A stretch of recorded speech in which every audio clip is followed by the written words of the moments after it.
Who is in the best 23 for North Melbourne this year? The team here at Zero Hanger, we've made our call and we're going to break it down line by line for you right now. But before we do, subscribe to the YouTube channel if you haven't already. We have plenty of footy content coming out this year. Jump into the comment section if you disagree or agree with us. So for now, let's go. North Melbourne, best 23.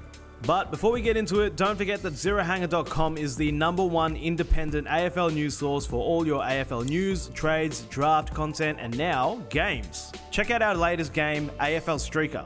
Test out your footy stats knowledge and see if you can get your name on the leaderboard. All right, here to break down line by line the best 23 for North Melbourne this year. AFL writer and reporter Aidan Cellini. How are you, mate?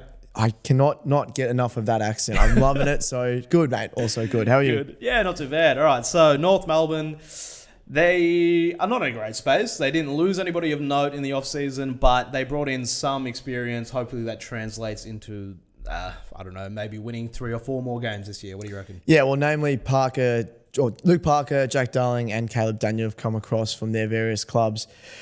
They clearly need experience. They've kind of tried that in the past with Liam Shields and Hugh Greenwood. Didn't really work with those two. So hopefully these guys who have credentials coming out the wazoo in terms of premierships, all Australians, kind of top 5 best and fairest. Hopefully these guys can set standards off the field initially, which then hopefully the club is hoping that it translates on field. Yep. All right, let's get to the list now. We'll look at the defenders first.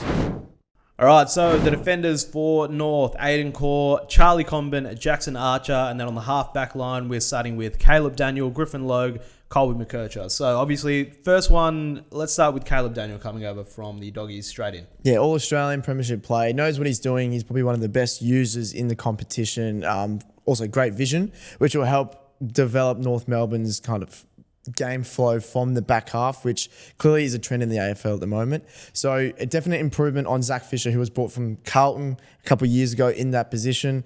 But he also will help Colby McKercher develop his game as well. We know he's super talented, McKercher, but he's only been in the system for 12 months or just over. So very exciting, I guess, from an individual perspective, having Daniel on the list, but I guess we'll see how far he actually influences the team. Yeah, and then a Griffin Logue as well, not coming back from injury, but has been plagued with injury in recent years. Yeah, a very good defender, was at the Dockers and can be swung up forward at times, but is a defender, which we've got him here. Obviously battled some injury issues. I think he did his knee, not obviously quite a bit ago. So he hasn't had a good run at it since crossing from the Dockers a couple of years back. But he should help straighten them up, and he's kind of the future look of what the backline will look like at the Kangaroos. Yep.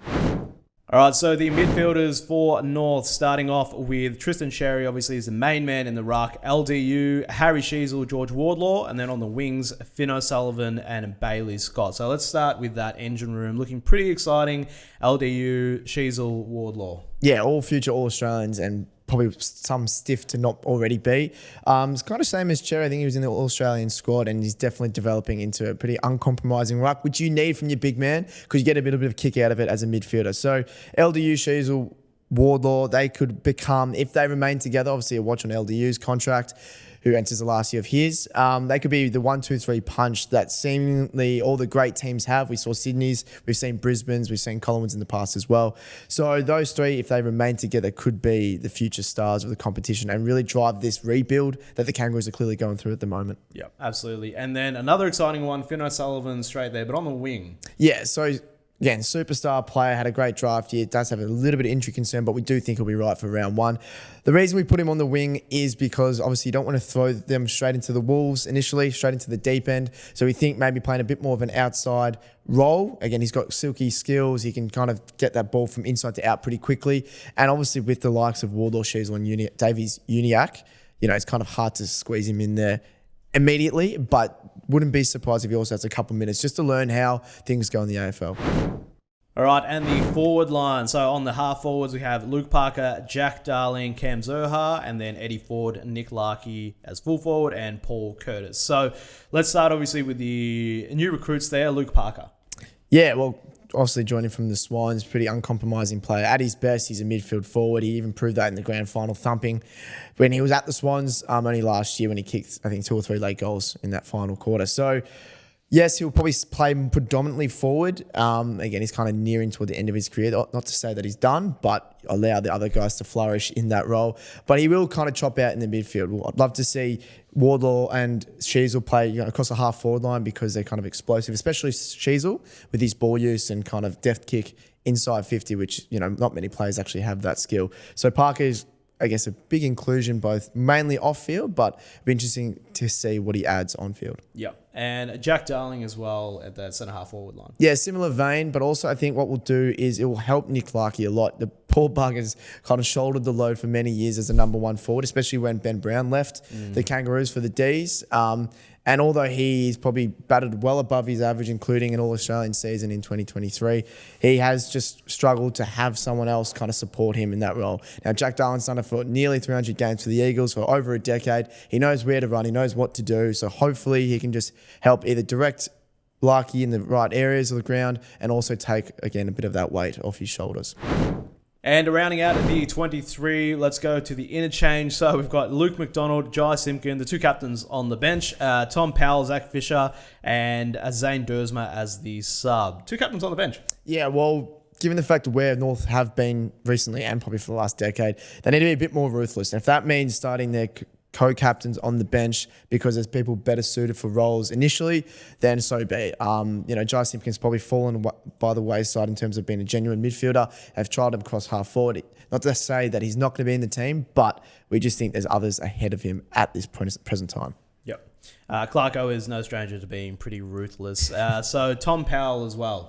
One to just keep an eye on. He's emerged as a pretty sound midfielder. Again, he's not very glamorous, but he's hard at the footy and he releases other players like Sheasel, Wardlaw, Luke Davies-Uniacke into kind of the open spaces, where they do their most damage. So every club kind of needs the unsung hero, and I think Tom Powell can be that for the Kangaroos for many, many years. All right, so that is our 23 for North coming into this year. Pretty interesting look for them. Very different to last year, obviously. So a couple of guys that were maybe stiff to miss out. Dylan Stevens and Callum Coleman-Jones. Yeah, we'll start with Stevens. He can play across half-back, wing, even half-forward. But given the fact that Daniel's coming to the side and we think Colton McKercher will stay put at the moment, pushing Bailey Scott up to a wing, we think Dylan Stevens is probably just going to be looking from the outset early on in the year. And yeah, again, those guys probably just get the nod first up. Yeah. And then Coleman-Jones? Coleman-Jones, yeah. So you did mention that. I really like him, but based on injury and form, he just hasn't had a really, really good run in it, especially since crossing from the Tigers. So he could be kind of that second ruck, kind of third tall or second tall option, which, again, if he gets his game going, I think could be really paired nicely with Nick Larkey. Obviously, Jack Darling's not going to be around long for too much longer whilst being at the Kangaroos. So I think Coleman-Jones could slot into that second forward and second ruck role if he gets his act together, which, again, wait and see. Yeah, absolutely. So, again, it's going to be an interesting year for North. Probably not going to win that many games. They should be hopefully trying to make a jump based on adding all this experience. But, we'll see. We'll see where they get to. Absolutely. Yeah. All right. So let us know in the comment section if you agree with our best 23 for North this year. Subscribe to the YouTube channel if you haven't already. We've got plenty of footy content coming out this year, and catch all the latest AFL news at zerohanger.com.